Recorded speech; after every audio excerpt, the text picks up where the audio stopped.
Russian ballet dancer went to a very tough school to learn how to work secretly as a spy. This story is similar to Marvel's Black Widow. Jennifer Lawrence is sitting in a chair, getting hit and hurt on purpose. She is made to take off all her clothes both in private and in public. She is cut, poked with a sharp object, and threatened with a firearm pointed at her skull. It is the present time. In Moscow, Dominika Egorova dances as a ballerina for the Bolshoi Ballet. She can no longer work because of a serious injury. So she loses her job and is in a very difficult situation. Her uncle, who is employed by the Russian government to get secret information, wants to assist her, but in return, he asks her to do something for him. He wants her to flirt with a politician who disagrees with the government and switch his phone so the government can secretly listen to his conversations. But when Dominika is alone with the politician, someone kills him. Dominika's uncle told her something that wasn't true.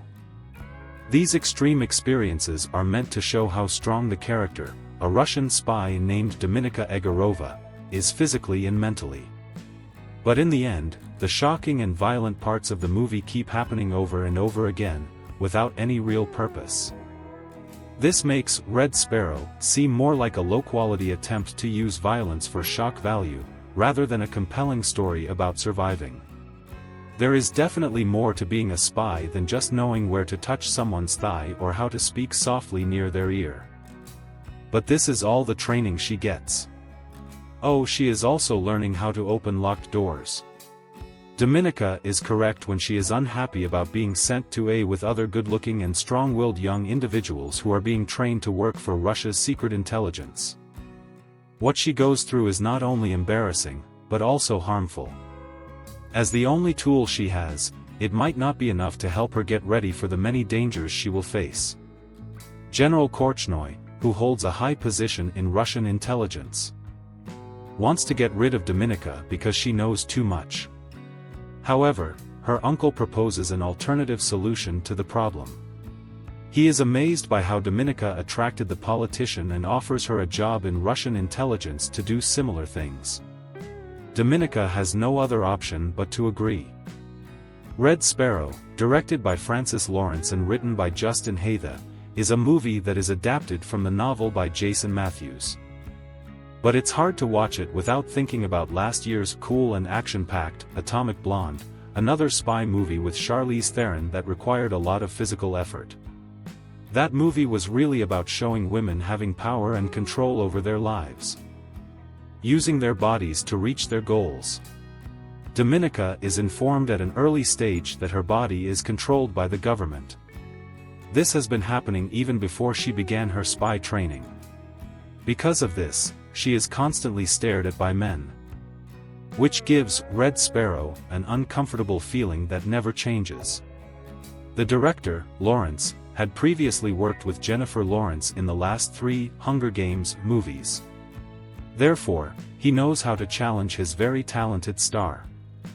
She's definitely up for anything, but other than some scenes, he directs Red Sparrow in a surprisingly boring and repetitive way. The movie sounds boring and goes on for too long, which makes it not very exciting as a thriller. It starts with hope and enthusiasm, as we witness Dominika's success in her previous career as a top dancer with the Bolshoi Ballet. The Ukrainian dancer, Sergei Polyanin, is playing as her partner in the performance. Unfortunately, he doesn't get many chances to display his amazing skills. But he is important for the accident that happens on stage, which causes her career to end because she falls and gets injured. This is one of the many moments in the movie that will make you flinch and feel uncomfortable in your seat. At the same time, Nate Nash, a secret agent for the CIA, meets with a spy within the Russian intelligence, who goes by the code name Marble. When Russian police unexpectedly find the meeting, Nash has to reveal his true identity in order to help Marble escape. Nate comes back to the United States feeling ashamed. Marble doesn't want to cooperate with any other CIA agents. As a result, the CIA sends Nate to Budapest to reconnect with him. Dominika is training as a sparrow in Russia. The training includes mistreatment that is mean and makes Dominika feel bad. Even though she is stubborn, her uncle chooses to employ her as an agent. He tells her to go to Budapest and flirt with Nate, with the hope that he will reveal who Marble is. Dominika's leg injury has caused her career to come to an end. As a result, she will no longer receive support for her housing and medical expenses, which are crucial for her sick mother. At that exact moment, her Uncle Vanya, yes, Matthias Schoenaerts actually plays a character named Uncle Vanya, comes forward with a suggestion. He is a really important person in the Russian secret spy group, and he noticed that she has always been smart and determined since she was a little kid. He believes she can help the government to keep her house and her mother safe. Yes, that is correct. He sends her to a school where she learns to be a spy. Charlotte Rampling is the tough and unfeeling boss of the training center, which is actually called Sparrow School. She teaches Dominika and her classmates how to control others by finding and exploiting their vulnerabilities. They learn to use their charms and pretend to be someone else in order to accomplish their tasks.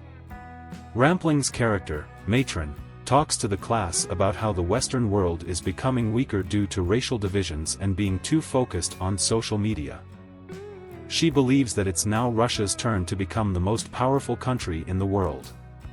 This is a movie that somewhat talks about the new political tension between Russia and the United States, which is often called the Cold War. I think it would have been difficult to advertise a whole movie about Jennifer Lawrence sitting in an office in Moscow and creating fake Twitter accounts to spread negative information about Hillary Clinton. There is not enough of Rampling. In simpler words, actors Jeremy Irons and Kieran Hines also contribute to the great cast by playing small roles as important Russian officials. This is important because Dominika is given her first task. She needs to go to Budapest and get close to a CIA officer named Nate Nash, who used to work in Moscow. Her objective is to find out who the spy is that Nash was in contact with within Russian intelligence.